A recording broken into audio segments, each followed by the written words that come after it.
നമസ്കാരം. എക്സലൻ്റ് അക്കാദമിയുടെ പുതിയ ഒരു വീഡിയോയിലേക്ക് എല്ലാവർക്കും സ്വാഗതം. നമ്മളിപ്പോൾ വളരെ രസകരമായ ഒരു പൊസിഷനാണ് ചെസ് ബോർഡിൽ കാണുന്നത്. കാരണം ഈ പൊസിഷനിൽ വൈറ്റും ബ്ലാക്കും തമ്മിലുള്ള പോണുകളുടെ എണ്ണം നോക്കുകയാണെങ്കിൽ ബ്ലാക്കിന് ഒരു പോൺ കൂടുതലാണ്. പീസുകൾ താരതമ്യം ചെയ്യുന്ന സമയത്ത് എക്സ്ചേഞ്ച് അപ്പിലാണ് ബ്ലാക്ക് കളിച്ചുകൊണ്ടിരിക്കുന്നത്.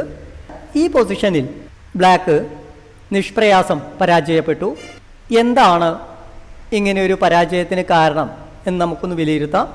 പരാജയത്തിനുള്ള ഒരു കാരണമെന്ന് പറയുന്നത് ഒറ്റപ്പെട്ട പോണുകളെ നമ്മുടെ പൊസിഷൻ ശ്രദ്ധിക്കാതെ അനാവശ്യമായ ആക്രമണം നടത്തുന്ന ഒരു സ്വഭാവം പല പ്ലെയേഴ്സിനും നമ്മൾ കണ്ടുവരുന്നുണ്ട്. മറ്റൊരു കാരണമെന്ന് പറയുന്നത് ഓപ്പണിങ്ങിൽ പീസ് ഡെവലപ്മെൻറ്റിന് പ്രാധാന്യം കൊടുക്കാതെ നമ്മൾ കാണുന്ന ചെറിയ ചെറിയ അറ്റാക്കുകൾ നടത്തിക്കൊണ്ടിരിക്കും.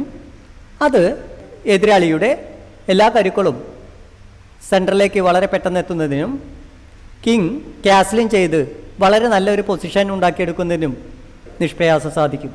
നമുക്ക് നേരിട്ട് ഗെയിമിലേക്ക് കിടക്കാം. ഈ പൊസിഷനിൽ വൈറ്റിൻ്റെയും ബ്ലാക്കിൻ്റെയും കിങ് ഇരിക്കുന്ന പൊസിഷൻ എന്താണ് എന്ന് നമുക്കൊന്ന് വിലയിരുത്താം.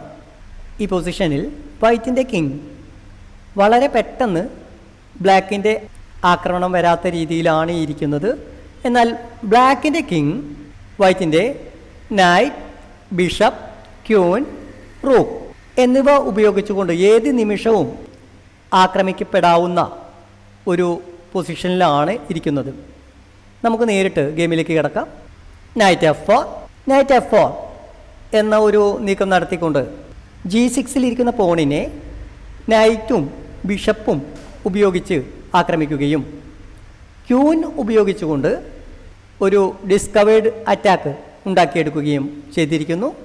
Porn E5. ബ്ലാക്ക് E5 എന്ന നീക്കം നടത്തുമ്പോൾ ക്യൂ ക്രോസ് E7 ചെക്ക് എന്ന ഒരു പ്രശ്നം ഒഴിവാകുകയും ബ്ലാക്കിൻ്റെ പോൺ ഉപയോഗിച്ചുകൊണ്ട് നൈറ്റിനെ ആക്രമിക്കുവാൻ സാധിക്കുകയും ചെയ്യുന്നു. Bishop cross G6 plus bishop ഉപയോഗിച്ചുകൊണ്ട് ചെക്ക് നൽകുന്ന സമയത്ത് KG7 എന്ന നീക്കം നടത്തുകയാണെങ്കിൽ റൂക്ക് ഉപയോഗിച്ചുകൊണ്ട് ഒരു ചെക്ക് നൽകുവാനുള്ള അവസരം വൈറ്റിന് ലഭിക്കുന്നു. King G8. ബ്ലാക്ക് കിങ്ങിനെ പരമാവധി നല്ല ഒരു സ്ക്വയറിലേക്ക് എത്തിക്കുന്നു. Night E6. നൈറ്റ് E6 എന്ന ഒരു നീക്കം നടത്തിക്കൊണ്ട് നൈറ്റിനെ സംരക്ഷിക്കുകയും ബ്ലാക്കിൻ്റെ കിങ്ങിനു നീക്കം നടത്തുവാനുള്ള F8, G7 എന്നീ സ്ക്വയറുകൾ നൈറ്റ് ഉപയോഗിച്ചുകൊണ്ട് നിയന്ത്രിക്കുകയും ചെയ്യുന്നു. നൈറ്റ് E6 എന്ന നീക്കം നടത്തുമ്പോൾ ബ്ലാക്ക് റിസൈൻ ചെയ്യുന്നു. എന്നാൽ തുടർന്നുള്ള നീക്കങ്ങളിൽ എന്ത് സംഭവിക്കും എന്ന് നമുക്കൊന്ന് നോക്കാം. Rook B7. വൈറ്റിൻ്റെ RD7 എന്ന നീക്കം റൂക്ക് ഉപയോഗിച്ചുകൊണ്ട് ബ്ലോക്ക് ചെയ്യുന്നു. Queen D3. ക്യൂൻ D8 എന്ന നീക്കം നടത്തുവാൻ അവസരം ലഭിക്കുകയാണെങ്കിൽ വൈറ്റിന് നിഷ്പ്രയാസം ഒരു ചെക്ക് മേറ്റ് ഉണ്ടാക്കിയെടുക്കുവാൻ സാധിക്കും. Queen E8. ഈ ഒരു നീക്കം നടത്തുവാൻ ബ്ലാക്ക് നിർബന്ധിതമായതാണ്. കാരണം ബിഷപ്പിൻ്റെ അറ്റാക്കിലേക്കാണ് ക്യൂൻ നീക്കം നടത്തിയിട്ടുള്ളത്. Bishop cross E8. Rook H7. വൈറ്റിൻ്റെ ക്യൂൻ G6 എന്ന നീക്കത്തെ പ്രതിരോധിക്കുക എന്നാണ് ബ്ലാക്കിൻ്റെ ലക്ഷ്യം. Queen G6 plus rook G7. ബ്ലാക്കിൻ്റെ റൂക്ക് ഉപയോഗിച്ചുകൊണ്ട് ചെക്ക് ബ്ലോക്ക് ചെയ്യുകയും ആ ഒരു നീക്കം നടത്തുന്ന സമയത്ത് തന്നെ ക്യൂനിനെ ആക്രമിക്കുവാനുള്ള അവസരം ലഭിക്കുകയും ചെയ്യുന്നു. Rook D8.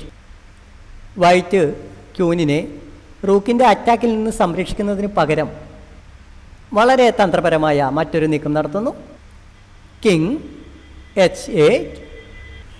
ബ്ലാക്കിൻ്റെ റൂക്ക് ഉപയോഗിച്ചുകൊണ്ട് റൂക്ക് ക്രോസ് G6 എന്ന നീക്കം നടത്തുകയായിരുന്നുവെങ്കിൽ ബിഷപ്പ് ഉപയോഗിച്ചുകൊണ്ട് ബി ക്രോസ് G6 എന്ന നീക്കം നടത്തിക്കൊണ്ട് ഒരു ഡിസ്കവേർഡ് അറ്റാക്കിലൂടെ വളരെ രസകരമായ ഒരു ചെക്ക്മേറ്റ് ഉണ്ടാക്കിയെടുക്കുവാൻ വൈറ്റിന് സാധിക്കുമായിരുന്നു. Bishop F7 plus rook G8. ബ്ലാക്കിന് മറ്റു നീക്കങ്ങളൊന്നും തന്നെ ഇല്ല എന്നതുകൊണ്ടാണ് റൂക്ക് ഉപയോഗിച്ചുകൊണ്ട് ചെക്ക് ബ്ലോക്ക് ചെയ്യുന്നത്. ഈ പൊസിഷനിൽ 4 രീതിയിൽ ചെക്ക് മേറ്റ് ഉണ്ടാക്കിയെടുക്കുവാൻ സാധിക്കും. ആ 4 ചെക്ക് മേറ്റും ഒന്ന് വീഡിയോ പോസ്റ്റ് ചെയ്തതിന് ശേഷം കണ്ടുപിടിക്കുവാൻ ശ്രമിക്കുക. എന്നാൽ ഈ പൊസിഷനിൽ വളരെ രസകരമായ ചെക്ക് മേറ്റ് എന്താണ് എന്നുള്ളത് ഒന്ന് കണ്ടുപിടിക്കുക. ഇപ്പോൾ എനിക്ക് ഇഷ്ടമായി തോന്നിയ ചെക്ക് മേറ്റ് ക്യൂൻ G7 എന്ന നീക്കം നടത്തിക്കൊണ്ട് ചെക്ക് മേറ്റ് ചെയ്യുക എന്നായിരുന്നു.